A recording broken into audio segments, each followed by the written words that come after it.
for a reason. I did that on purpose. Yeah, thank you. The blurred line in field between medical and commercial. Hello, everyone. Welcome to a session that may create some discomfort. I hope it does, because discomfort means we are growing. Is that the next one? Okay, beautiful. The disclosure today, the opinions expressed by the panel and myself during the session do not necessarily represent our opinions, even though we may express them, nor do they represent those of our company. We are here to get you to think and to challenge you. Our aim is to engage and get you thinking. Here with me today, I have some experts in the field.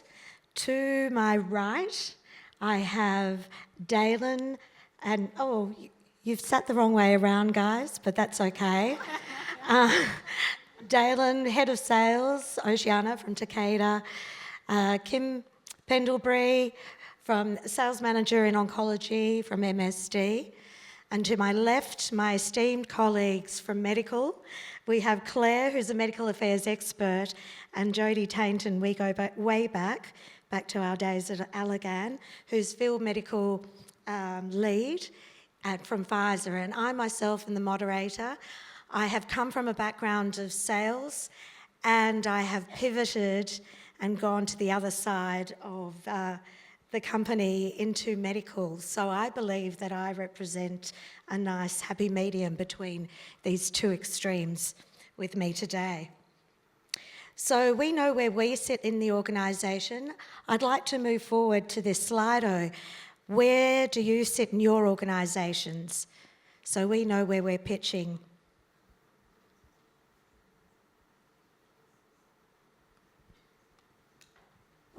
Anita, we should have taken a photo, like a selfie while they're all doing that. Like we said something really amazing. People are always taking photos of me. We should have put out a red carpet.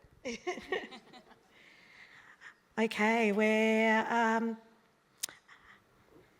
50% commercial sales, around about a quarter medical affairs, and the rest of you don't matter. Okay. So today we're discussing the blurred line in field between medical and commercial. Where does medical finish and where does commercial begin? And because we're discussing in field, we are discussing commercial as sales, because they pretty much represent the commercial side in the field. And I apologise for my photo up there. It's very old. Didn't I look gorgeous 20 years ago?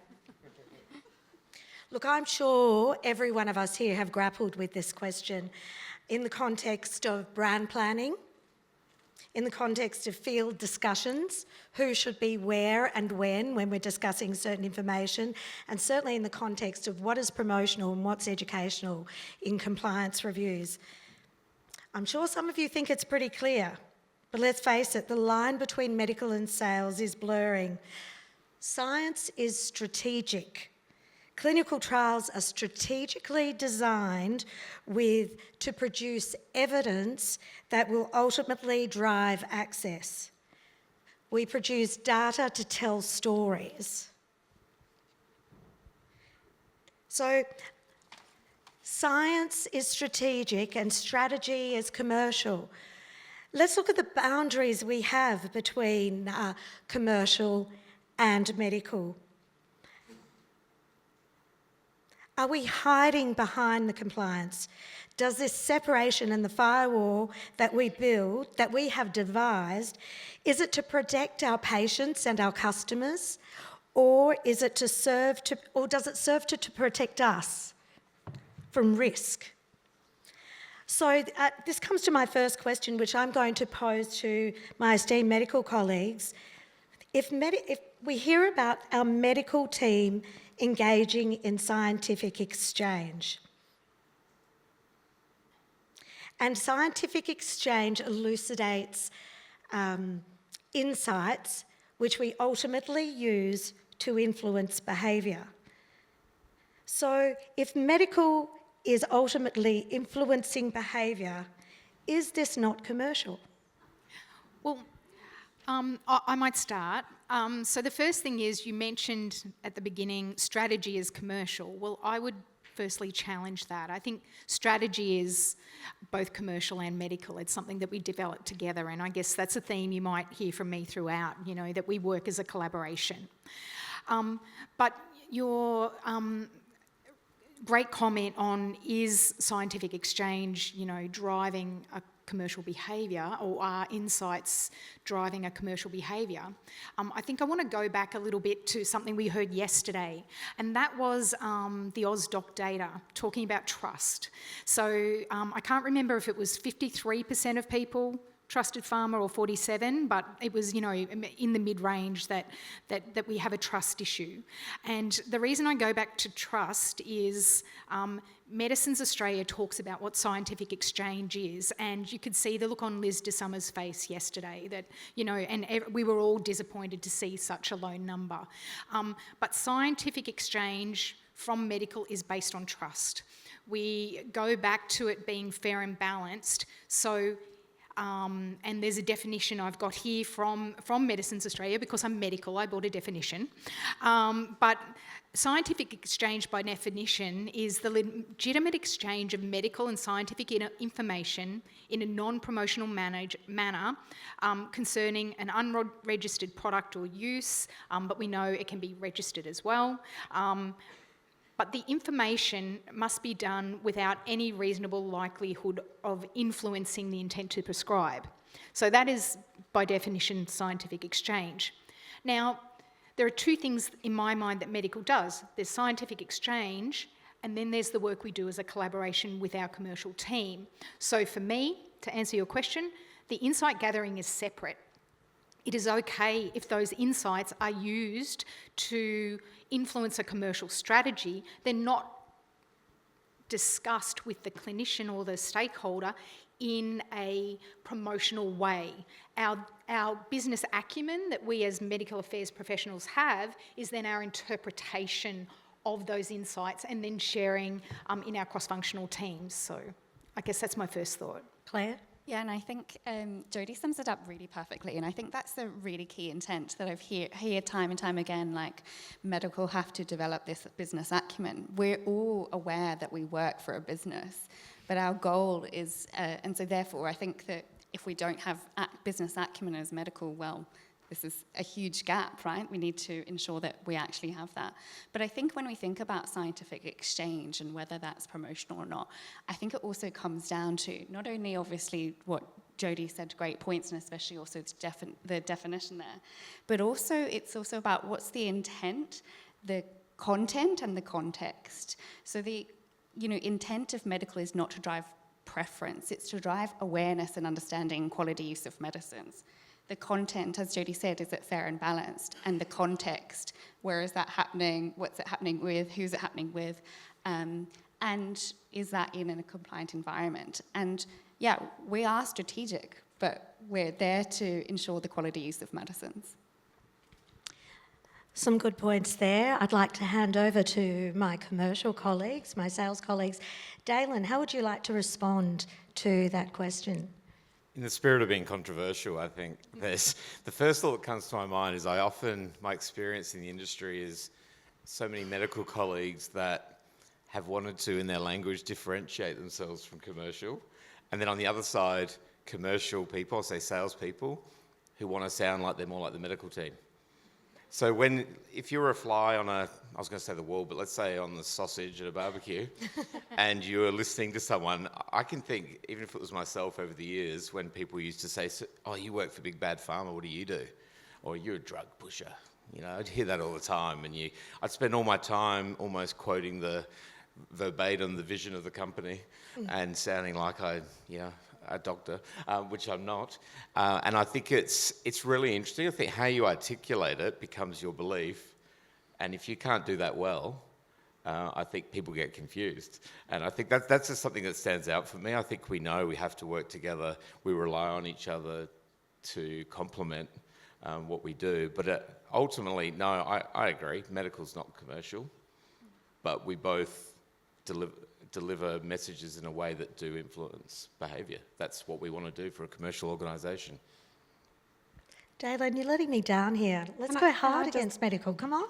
Kim, what do you have to say? I was just going to add, at the end of the day, it's the doctor that is making that decision about something that they want to do for a patient. So you've got to go, why are they asking that information? Whether it is accurate, in-depth information that medical is providing or commercial is promoting, I think you both are, in a way, influencing a customer so that he has the accurate, right information for that particular patient. Where that decision lands is the customer, but as long as you've ethically and with a good heart given the right information, I think you are in some way influencing to help the doctor make the right decision. Can I add something? Oh, you wanted to, don't you, Claire? Just that the one thing I'll mention with influencing from a medical perspective is sometimes we influence the other way as well. So I think that's the main difference for me between being promotional, because you'll focus on your great points, but with medical, sometimes we really go hard on our negative points because it's around safety or whatever. So it's just that, I guess that's for me the big difference. Yeah, it may not be the right patient. The product may not be that right patient for the right drug. So it's about, is this the right patient? Is this the right time? Is this the right treatment? But we do the same thing in sales. Of course. So, we hear that all the time because it sounds a bit more pure in medical. And so... We're angels. Yeah, they do the good job. We do the dirty work. Where's pays our the bills. halos? But ultimately, we do the same thing, don't we? We're trying to help the clinician to give the right product to the right patient at the right time. And so that's why it is actually blurred. So we're talking about, you did mention that strategically we're aligned between commercial and medical. So this separation does exist between us, whereby promotional and educational activities are often mandated to be separated, and commercial staff or sales staff need to be separated or encouraged or mandated to be separated from educational activities or off-label discussions. Is this separation that we create an artificial one, given that, or is it meaningless, given that a lot of our HCPs do not recognise the difference between different personnel in field? Over to you, Claire. How do you feel about this? I want to counter that a little. So I think it depends in terms of obviously who the physicians are and if they do recognise the difference. So actually, I know Jerry's here from So What data, and there's some really great data that's just come out in July from So What, that actually when they surveyed 400 physicians within Australia, and 208 of those, I think I got the right numbers, 208 of those were specialists. Those specialists, if they knew the difference, then got more value out of those interactions, especially with medical.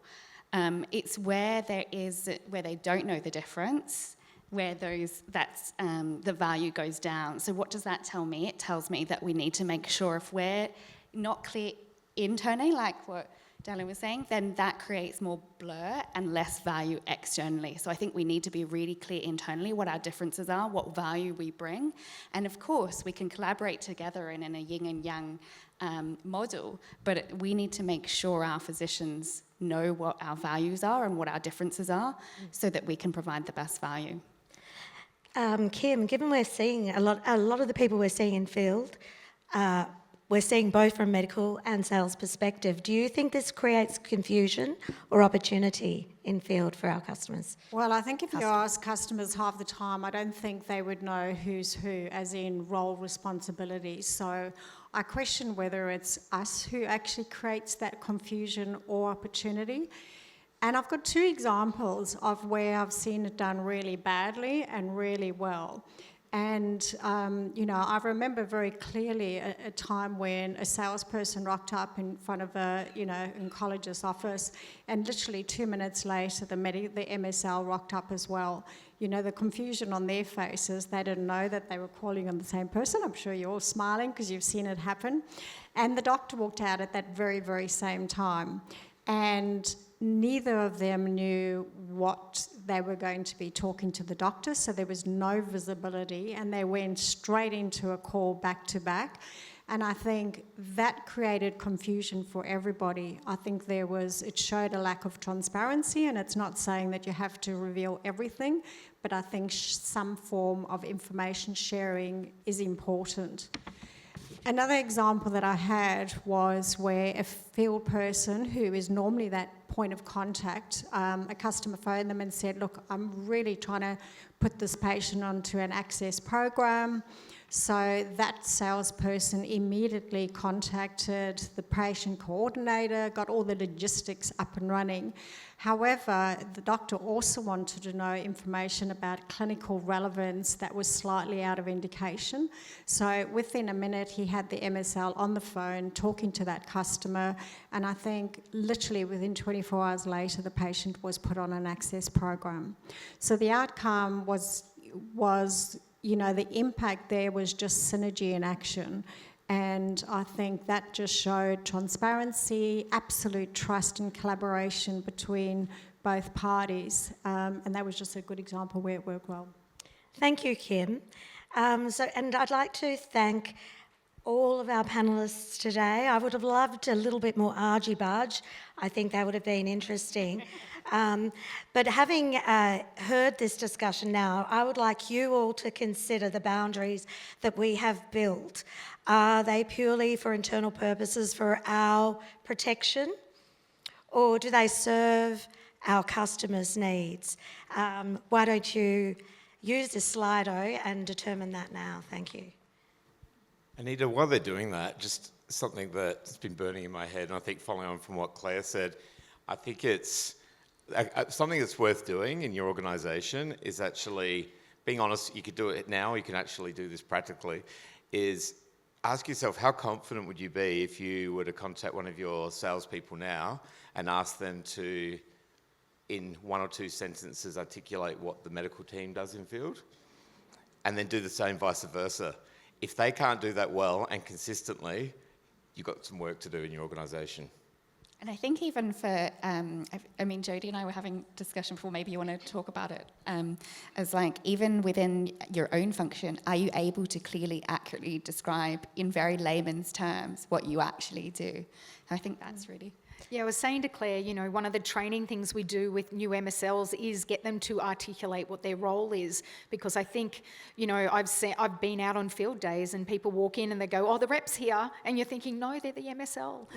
So it is, on both sides, it's on us, I think, as Pharma to make sure our customers know and articulate that and show the value of our own role and celebrate the value of our teammates' roles. Thank you. Thank you, guys. I think what we're hearing here is we need to be aligned and work together. And I think what ultimately matters is not who delivers the messages, but whether those messages are grounded in integrity. Our customers are not concerned with the titles of our roles. So the question is not where does medical stop and commercial begin, but why are they separate in the first place if our entire industry is grounded in transparency and ethical behaviour? Are we brave enough to operate in the grey transparently, ethically and together? And with that in mind, I've built this slide.